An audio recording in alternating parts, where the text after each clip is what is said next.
سورہ مریم کی آیت نمبر 4, 5 اور 6 کا ترجمہ تفسیر پر رسول کی سعادت حاصل کریں گے۔ اعوذ باللہ من الشیطان الرجیم، بسم اللہ الرحمن الرحیم۔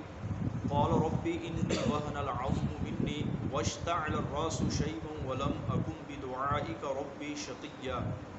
ترجمہ کنز العرفان۔ عرض کی اے میرے رب، بے شک میری ہڈی کمزور ہو گئی اور سر نے بڑھاپے کا شعلہ چمکا دیا ہے اور میں بوڑھا ہو گیا ہوں۔ اے میرے رب، میں تجھے پکار کر کبھی محروم نہیں رہا۔ اس آیت مبارکہ میں حضرت زکریا علیہ السلام کی ایک دعا کا تذکرہ ہے کہ آپ علیہ السلام نے اللہ تعالیٰ کی بارگاہ میں دعا کی۔ اس کا پس منظر کچھ یوں ہے کہ آپ علیہ السلام کی جو دیگر رشتہ دار لوگ تھے، ان کے اندر ایک تعداد لوگ جو تھے وہ شریر تھے، دین سے دور، دین سے بیزار لوگ تھے۔ تو آپ علیہ السلام کو یہ خوف لاحق ہوا کہ کہیں میرے جانے کے بعد یہ جو میری شریعت ہے، اللہ تعالیٰ نے مجھے جو دین عطا فرما کر بھیجا ہے، یہ لوگ کہیں اس کے اندر رد و بدل نہ کر دیں اور اپنی طرف سے وہ چیزیں اس کے اندر شامل نہ کر دیں۔ اس لیے آپ علیہ السلام نے اللہ تعالیٰ کی بارگاہ میں یہ دعا کی کہ یا اللہ، تو مجھے ایک نیک اور صالح بیٹا عطا فرما جس کی میں خود تربیت کروں، اور میرے جانے کے بعد جس طرح تو نے مجھے شریعت عطا فرمائی ہے وہ اسی طرح دین اسلام کو لوگوں کے آگے پہنچاتا رہے۔ انی وہن العظم منی، بے شک میری ہڈی کمزور ہو گئی۔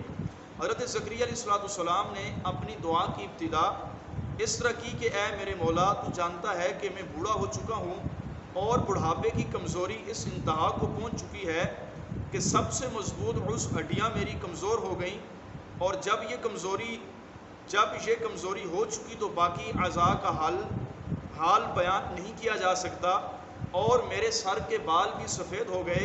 اور اے میرے رب، آج سے پہلے تیری بارگاہ میں نے جو بھی دعا کی ہے وہ تو نے قبول کی ہیں، لہٰذا مجھے امید ہے کہ تو میری یہ دعا بھی قبول فرمائے گا۔ دیکھیں اللہ تعالیٰ کے نبی کا اپنے رب کی ذات پر توکل کتنا زیادہ ہے کہ 80 سال کے لگ بھگ آپ کی عمر ہے، لیکن پھر بھی یہ توکل کیسا ہے، اللہ تعالیٰ کی ذات پر یقین کیسا ہے۔ فرماتے ہیں الہی مجھے امید ہے کہ تو میری دعا کو قبول فرمائے گا۔ اس آیت مبارکہ سے چند باتیں معلوم ہوئیں۔ نمبر 1، جب بھی اللہ تعالیٰ کی بارگاہ میں دعا مانگی جائے تو پہلے ان امور کو ذکر کیا جائے جن سے دعا مانگنے والے کی عاجزی و انکساری کا اظہار ہو۔ مثلاً الہی میں تیرا گناہگار بندہ ہوں، اسی طرح میں تیرا سیاکار بندہ ہوں، اسی طرح جو عاجزی کے الفاظ ہیں پہلے ان کو ذکر کیا جائے، پھر اس بارگاہ سے اپنی حاجت کا سوال کیا جائے۔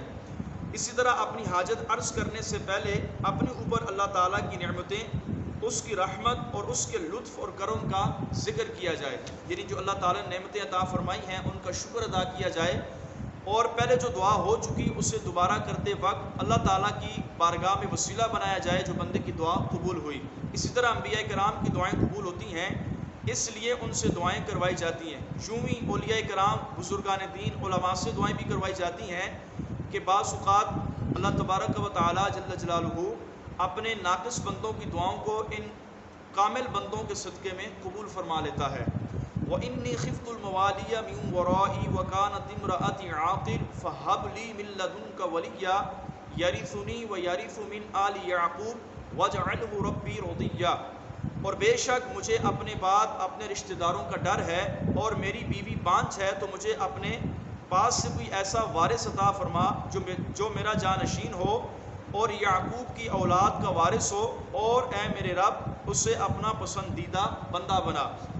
رشتہ داروں سے مراد آپ کے چچا زاد بھائی ہیں، اور ڈر کی وجہ یہ تھی کہ وہ بنی اسرائیل کے شریر لوگ تھے، اور آپ علیہ السلام کو خوف تھا کہ کہیں وہ میری وفات کے بعد دین میں تبدیلی نہ کر دیں، صحیح طور پر دین کی خدمت نہ کریں۔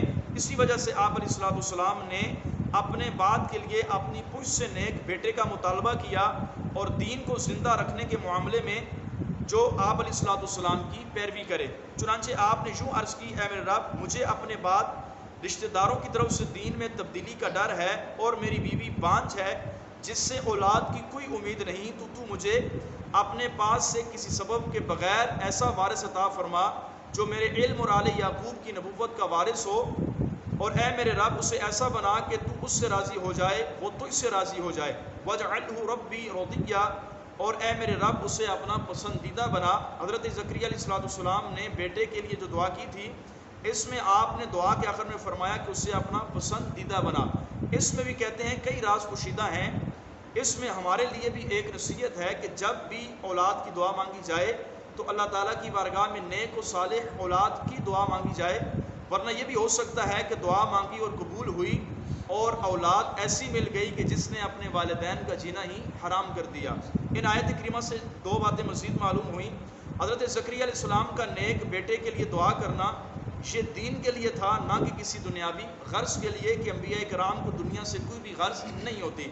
انبیاء کرام کی وراثت علم و حکمت ہوتی ہے، لہٰذا آپ نے دعا میں اسی چیز کا ذکر فرمایا. اسی طرح بیٹے کی دعا کرنا یہ انبیاء کرام کی سنت ہے، مگر اس لیے کہ وہ توشائے آخرت ہو. اور یہاں پر ایک مفسر نے یہ بات بھی کی ہے، فرماتے ہیں یاد رکھیں کہ اگر بیٹی بھی عطا ہو جائے اور بیٹی کے عطا ہونے پر غم کا اظہار کرنا، خوشی نہ کرنا، یہ کفار کا طریقہ کار ہے. اللہ تعالیٰ کی بارگاہ میں دعا ہے اللہ تعالیٰ ہم سب کی جو اولادیں ہیں اگر گناہ گار ہیں تو ان کو نیک بنائے، اسی طرح جن کی اولاد نہیں ہے اللہ تعالیٰ سب کو نیک صالح اچھی اولاد نصیب فرمائے. آمین بجاہ نبی کریم صلی اللہ تعالیٰ علیہ وسلم.